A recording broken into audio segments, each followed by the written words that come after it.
Hi, this is Victoria Lennox from Startup Canada here at the Communitech Hub, and I'm here with Anthony and Michael, and they're coming to us from Wilfrid Laurier University, and they're doing some pretty cool things on campus. So Michael and Anthony, maybe you can just introduce both yourselves and how you came to be part of this really cool initiative, and also to introduce what you're up to. Sure. So my name's Michael Galliano, from Toronto originally, but moved to Waterloo 3 years ago to come to Laurier University at the business program.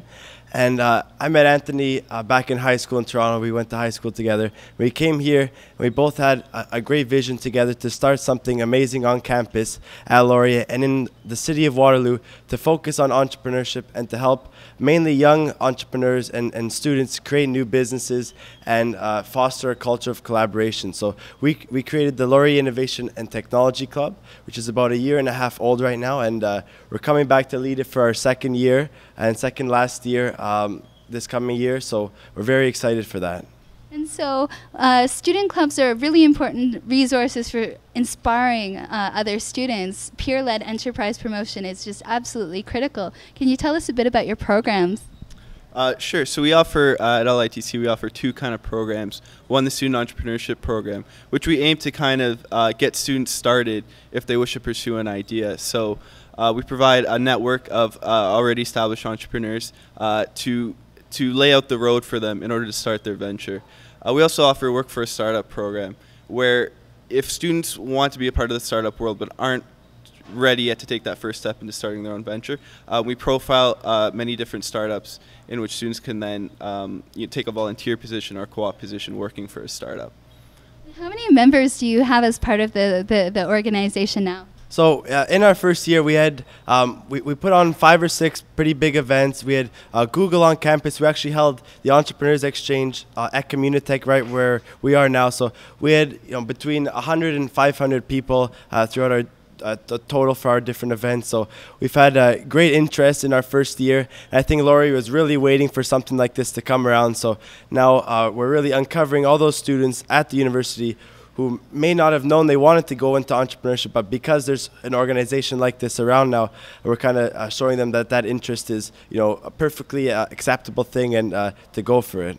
It sounds like already you're connecting with local resources. You hosted events here, you've hosted events bringing in Google. Can you tell us a bit about how you've leveraged the local ecosystem to support the community that you're creating? Yeah, Waterloo's just been great for us. I mean, they've provided so many opportunities and so many resources. And it's more, when we came to Waterloo, it's more of the mindset of how can we help you. So we were accepted right away into the city and the entrepreneurship community. And, without them, we really wouldn't be where we are today. Communitech has been amazing to helping us out. Laurier has been amazing. And there's been plenty of startups in Waterloo that have just showed us the way and talked about their story and their journey and the mistakes they made, and that's really helped us grow our organization. We've been hearing this a lot, that entrepreneurs they give back their time very generously in mentoring and cultivating the next generation. But I'm wondering, you guys came here for university with an idea already. You wanted to start something cool, something meaningful and really big.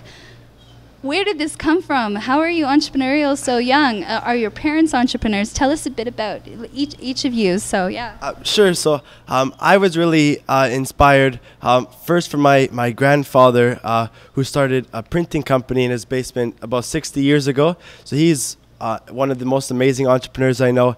And my dad as well has started all sorts of different things for the city of Toronto and Canada. So I come from a pretty entrepreneurial family, and I was really inspired by them to also give back my time. So really passionate about technology and the arts community as well, and entrepreneurship. So that's sort of where I come from, and I love to follow in their footsteps because they've done great things for Canada. It's in your blood for sure. Yeah, and what about you, Anthony? So actually, there's a family company as well in my family. There's also a couple family friends that have been very successful in starting their own business, and that's really where I was inspired to be your own boss and create your own value and really take on your own initiative. And that just kind of lifestyle and the people you meet, I don't think it parallels in very few other careers.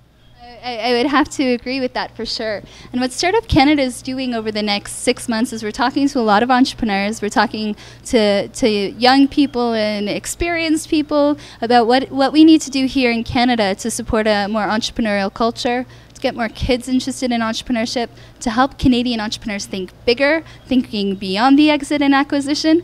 And I'm just wondering, based on your experiences, your points of view, if you were Startup Canada and after this tour you were to decide what's next, what would you want to see Startup Canada do to better support Canadian entrepreneurs? And I'll come to each of you for this one. Sure. So I think from looking at elementary and middle school, high schools, a lot of the schools have science classes for people who go on to become doctors, right? Or social studies, political science classes for future lawyers. But I think there could be a lot more to be done, starting with entrepreneurship, starting entrepreneurs at a very young age, and actually creating classes and innovative classes that helps to foster that. So whether it's as simple as a lemonade stand for a really young person, or maybe a clothing business for another young person. I think helping young people foster entrepreneurship at schools while they're there, between 10 and 18 is a perfect time. And to continue on to university, I think we've built this organization at a university, which is a perfect community. You're around 15,000, 20,000 other people your own age, and it's a great culture to collaborate and share ideas and be creative. So I think more programs like that in schools would be an amazing thing to do. I mean, the examples you're bringing up are experiential examples, aren't they? It's lemonade stand, that's them learning by doing, right? A clothing company, learning by doing. That's really fascinating. And Anthony, any ideas on what we could be doing on this side to start up Canada? Absolutely. The biggest thing for me is just raising awareness that entrepreneurship is an alternative as a career. A lot of entrepreneurs, they kind of stumble onto it by thinking of a great idea, by meeting another entrepreneur and getting inspired through them. But until then, it's something that may not really cross their mind. So raising that awareness, and with today's technology and social media, it's easier than ever. So accessing that young crowd, getting them inspired, getting them aware about entrepreneurship. It sounds like you guys are making a really good first start. So thank you so much for your time. Congratulations on where you are today. And I hope you have a pretty good succession plan for when you graduate. So thank you so much, Michael and Anthony. Thanks for your time.